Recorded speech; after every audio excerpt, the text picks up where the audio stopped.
wanted to share some of my thoughts with you around Compass and some of the things that I think about as the president of the Wilder Foundation. And the first thing I'd like to say is that I'm just so proud that the Wilder Foundation has been able to work with all of you over these last 5 years to build Compass. I mean, this is something that we came together as a community to do, and it's continued to improve and grow, and we're continuing to use it in new and different ways, and we could not do that without all of you. Have you ever noticed that people don't behave exactly the way you want them to? How many people have noticed that? I'm the mother of 4 children, and they never behave the way I want them to. And so that's the part that I want to talk about, which is, you know, it's great to have all these tools and measures and things, but how do we get really people to be acting? And what does that really mean for us in organizations, people who are in leadership positions? So I just wanted to share some thoughts that I have about it. And you know, one of the things I think a lot about is the mission of the Wilder Foundation, because we're here to serve people in this community, to provide them support in times of need. Which means when you come to us, we're not asking you questions about why the heck are you here? You know, we're here for them. And then the other piece of this is really building the capacity of our community to be stronger. And all of this we're supposed to do without regard to background. It's a wonderful mission.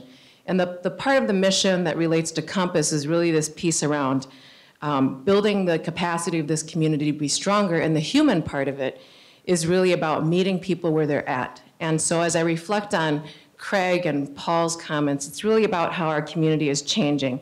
And through partnerships together, we can strive and work towards a common purpose. Good for us, we have tools like Compass that can help us do that. But it's not enough. We have to have a vision of what a vibrant community actually looks like for all of us, so that we can keep saying that we're making progress. The real driver of change, even with Compass, is people. Whether or not we can move people, organizations, and systems to truly work together so that we can actually accomplish something that's really important. So this inspiring action piece is about all of you. It's about me, as in my role. Insight that we have gains. There's no gains in the community if we don't actually take action and move the agenda forward.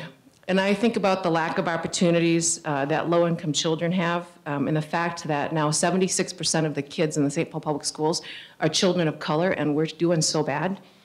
I stay up at night and I think, wow, you know, I wonder what's going on with us as a community. Why can't we figure this out? We have figured it out, people, in our history. America is a country of immigrants and people who are very different, but somehow we can't do it now. And I think, well, what if we act differently and incorporate the perspectives of people who are often not at the table? We keep bringing the same people into conversations and thinking that we're going to actually come up with different solutions. So I want to tell a story. Consider, for example, that my perspective of the world is that Halloween is a frightening time. Why is it scary for me? In the neighborhood that I grew up in St. Paul in the North End, it wasn't safe. One Halloween, the man who opened the door when I was trick-or-treating made sexual overtures towards me. Me and my sisters. Once during Halloween, I looked out my window and a raw egg flew into my face because of the racism in the neighborhood. My dad's solution was to build a 5-foot fence around our house in the North End. You don't want anybody to come close to us because he had a house full of little girls.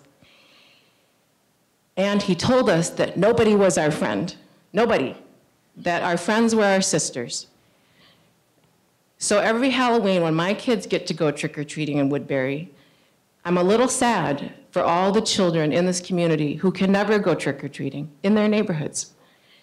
Turns out, as much as I hate to admit it, the 5-foot fence actually did work, and my dad telling us we had no friends because many of my friends actually joined gangs was actually the right thing to do. So my reflection is deeply personal. For those of us who knew better, who have grown up to cross poverty, class, moved out of distressful neighborhoods, or we're resilient enough to face what seemed to be insurmountable obstacles at the time, we know better what is really needed to reach that third grade reading level. When you're like me, learning cultural content, content that's really about school and so many other things, it's going to be impossible at times to really concentrate in school.